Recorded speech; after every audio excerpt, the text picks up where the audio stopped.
कई बार परेशानियाँ आती हैं तो लगता है हमने कभी किसी का बुरा नहीं किया, फिर ये सब क्यों हो रहा है? अगर ये पिछले जन्मों का है तो इस जन्म में कर्म क्यों फल मिल रहा है इसका मतलब? क्यों? फसल आपने बोई है तो काटना आपको ही पड़ेगा, कोई दूसरा थोड़ी काटेगा। आज कत्ल करता है, 10 साल मुकदमा चलता है, 20 साल की सजा होती है। कानून व्यवस्था है। ऐसे ही हमारी भागवतिक कानून व्यवस्था है। भीष्म जी सरसैया पे पड़े हुए हैं और भगवान से कहते हैं कि मैं 70 जन्म तक देख रहा हूँ अपनी दिव्य दृष्टि से। मैंने ऐसा कोई पाप नहीं किया जो मुझे ये दंड मिले कि 6 महीना बाणों की सैया पे। तो भगवान ने कहा 100 के ऊपर चलो।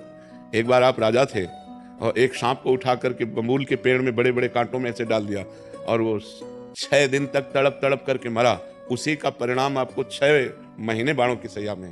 तो एक बार किसी एक आदमी का कत्ल किया तो उसको 50,000 जुर्माना या 1 लाख जुर्माना और आजीवन सजा, क्या दंड मिलते हैं? नहीं मिलते। तो हमारे तो न जाने कितने पाप हैं। अब कौन ऐसा शरीरधारी है जो झूठ नहीं बोल रहा? कौन ऐसा शरीरधारी जिससे पाप नहीं हो रहा?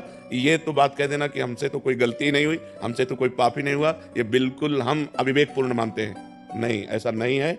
हम सबसे गलतियां होती हैं और उसी भगवान के दरबार में अन्याय नहीं है, क्योंकि वहां किसी के गवाही की जरूरत नहीं है। उस सर्वव्यापी परमात्मा आपके हृदय में ही बैठा हुआ है। मत्तः परतरम नान्यत् किंचिदस्ति धनंजय, मेरे सिवा और कुछ है ही नहीं, तो उसको गवाही की क्या जरूरत है? वो देख रहा है।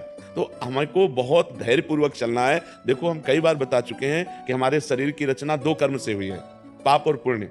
दोनों के मिश्रण से मनुष्य शरीर बनता है।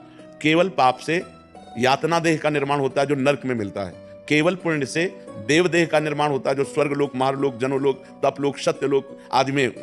लेकिन मनुष्य लोक में दोनों मिश्रित होते हैं, पाप और पुण्य।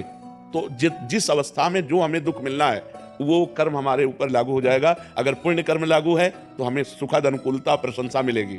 अगर पाप कर्म लागू है तो दुख, प्रतिकूलता, निंदा मिलेगी। वो हमारी वैसी बुद्धि हो जाएगी, जैसी हो भवतव्यता तैसी बने सहाय, आप ना आवे ताहि पे ताहि तहां ले जाए। अचानक आपसे ऐसी क्रिया बन जाएगी कि आपकी निंदा होगी, आपकी अवहेलना होगी। अचानक आपसे ऐसी क्रिया बन गई, दांव लग गया, कि आपकी प्रशंसा होगी, आपकी जय जय हो जाएगी। वो पूर्व कर्मों का विधान चल रहा है। तो फिर मनुष्य जन्म में महानता क्या है? अब नवीन हमसे पाप ना होने पाए। अब नवीन कर्म हम ऐसे ऐसे समझ समझ के करें कि हमारी आगे की जो जन्म हो या आगे जो हमें मिले वो बहुत अच्छा ही हो, पाप कर्म नहीं होने चाहिए। अब हमसे गलती नहीं होनी चाहिए। अब लो नसानी अब ना नसई हो। तो ये पक्की बात समझ लीजिए कि अपने कर्म को ही भोगना पड़ रहा है। इसमें बिल्कुल संशय न कीजिए कि मैंने तो पाप नहीं किया। किसने प्रश्न किया था?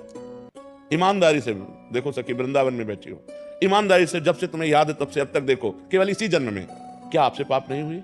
क्या आपसे गलती नहीं हुई? आप विचार करके देखिए, हमसे पूर्व जन्म में कितनी गलतियां हो गई हैं। इतनी गलतियां हो गई कि भगवान ने कृपा करके मुझे मनुष्य शरीर दिया है। मेरे कर्म से मनुष्य शरीर नहीं मिला। कबहू का करी करुणा नर देहि, देत ईश